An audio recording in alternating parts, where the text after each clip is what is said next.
and welcome to Mr. Randy's Wine and Spirits. I am Mr. Randy, and I had a hard time with this one. If you're new to the channel, hello, welcome, come on in. All my returning viewers, you know how it goes, so let's get it on, shall we?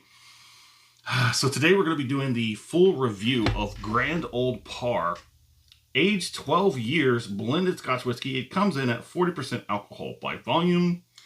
Aged 12 years, extra rich. Have a good look at that dark backside. Yeah, you like the backside.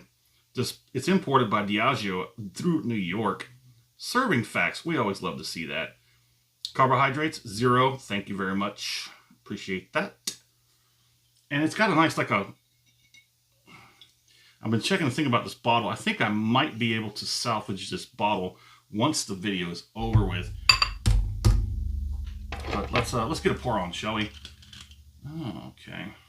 So this one has a kind of a unique plastic top. I might break that trying to get it out. Who knows? Anyways, we're moving on. So for all my new viewers out there, Mr. Randy does a 3-part series for his reviews. Part 1, off the rip, get it home, crack it up, and pour it in a glass. Have my first impression. Share that with you, because that's what we're here for. You. Part 2, full review, where we're at today. I stopped halfway. I know it's very hard to see that. You see it? There it is. We stop about halfway. I let whatever's left in there sit for a week, 2 weeks. You know, the universe will tell me when to move on. I go on the internet. I find as little as possible. Today is no exception. Little as possible. I come back. I don't know what else to say, but so maybe it'll be a short one. Who knows? But we talk about it. I score it. We continue to drink it because part 3, all the way down here, final pour time, where I take the final pour, I compare it to the first pour off the rip and everything in between. So, full review. That's a little darker than some of those. So we're going to break out Mr. Randy's handy dandy whiskey color scale off camera. That's going to be a little bit of a toughie. What do you think? Burnt amber? I would say burnt amber. Yeah, burnt amber is where I'm going to nail that. On the nose, I've smelled this before. I've smelled this before. Oh, you got me. You got me. Oh, you always get me.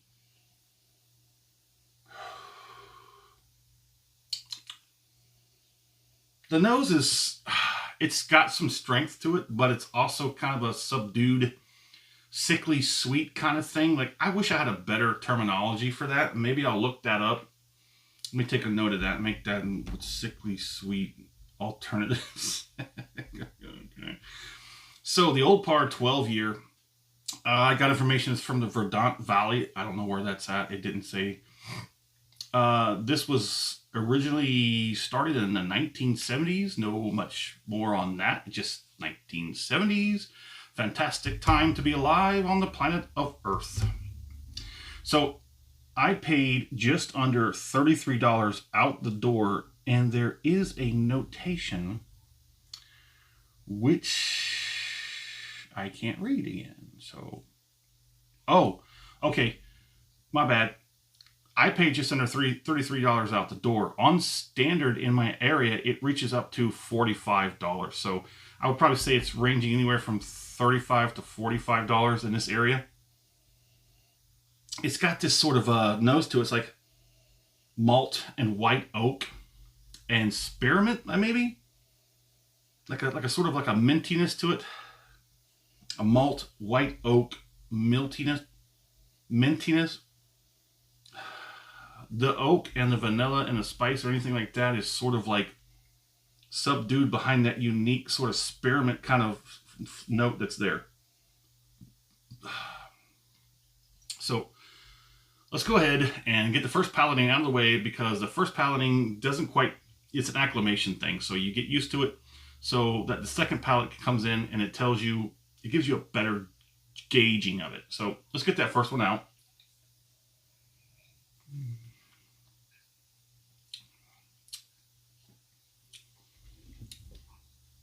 It has a very unique palating for sure.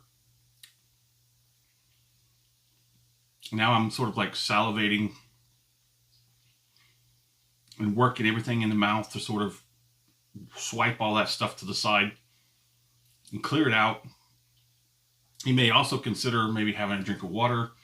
I can't reach it right now. I'm not getting up, going over there and getting it. I'm just going to work this out for a moment and continue to talk. So on the palate, I have like next to nothing when it comes to this. All I got was the same stuff, copied and paste, copied and paste, copied and paste. And not a lot came from them themselves, unfortunately.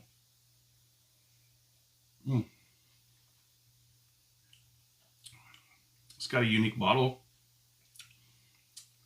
So it does have a very unique palating. I can get some grain. You're definitely getting a good amount of grain off of this. And toffee. Not necessarily more of a coffee. It's more of a toffee. Like a candied sweetness. And here's the thing about this Old Parr 12 that I can't seem to shake. I didn't get it so much off the rip. The first pour or two, I didn't get it. But as I got closer to the middle of the bottle, there was something that sort of, you can't shake it. It's not going away. It's how it acts in the mouth.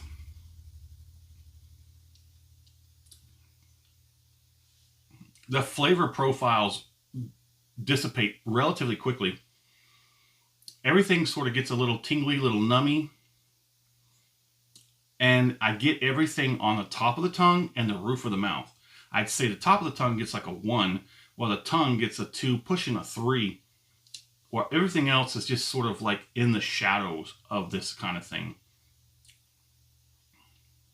And then eventually it kind of dies off and turns into a wet cardboard kind of taste. That's unfortunate. Maybe there's something wrong with my taste buds. Because, I mean, no, I think it's really the inexpensive Scotch that I've been trying to blend in here lately. They just kind of come off like that. I wish I knew more about this. I wish I had if you have a website or some kind of just crap.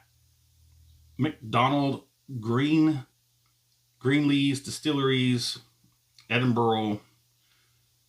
Okay, Thomas Parr, aged 152 years, was interred at Western Abbey, 1635.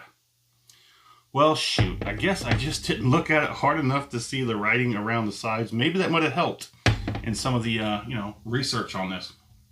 But let's go ahead and get this palate done.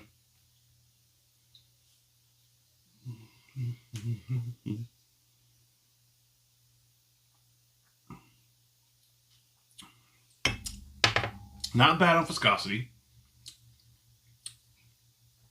Again, it rushes in, it coats the whole mouth, and then it's like the cheeks, the gums, they sort of settle down to a 1, while the tongue takes a 2, and the roof of the mouth comes up with a 1. The heat in the back is almost negligible. But I just getting this dryness to it, this like dry sensation, it's sort of astringency that sort of like shrivels up all the taste buds. And this leaves you with like a taste of like wet cardboard in your mouth. Not that I eat a lot of wet cardboard. I mean, anyways, if you're still here, I apologize. Or maybe you fell asleep. I don't know. But anyways, if you're still awake and you're conscious about it, so go ahead, hit that like button, hit the heart button, whatever platform you're on. Let it know that you like these videos. If you do like the videos, if you want to bypass all that work, just do it once. Hit the follow, hit the subscribe. That way, whenever I release a video, it comes right to you. So let's put a score on it, shall we? I had a hard time with this one. I really had a hard time with this one because I wanted to like it so much. I put it off for so long. Dang near a whole year I put off having the Old Parr 12. It makes it very hard to even start thinking about the Old Parr 18. I apologize, Mickey. That doesn't mean no. It doesn't mean I'm not going to do it. I'm just saying it might be a little while till I get to it, at least after the move. At least after the move, before I get back into full swing for the channel. My score is going to be a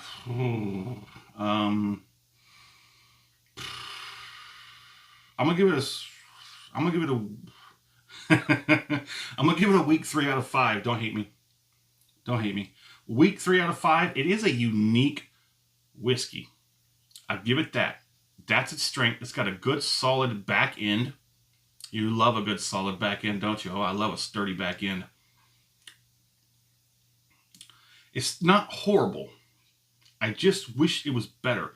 For the price, if I was paying $45 for this bottle, I'd be upset. There's some uniqueness, absolutely. Some stuff good, a lot of stuff bad. Some stuff just not checking boxes for me. It has a very unique taste. The palating's kind of off. It's wishy-washy as far as I'm concerned. It's there and it's not.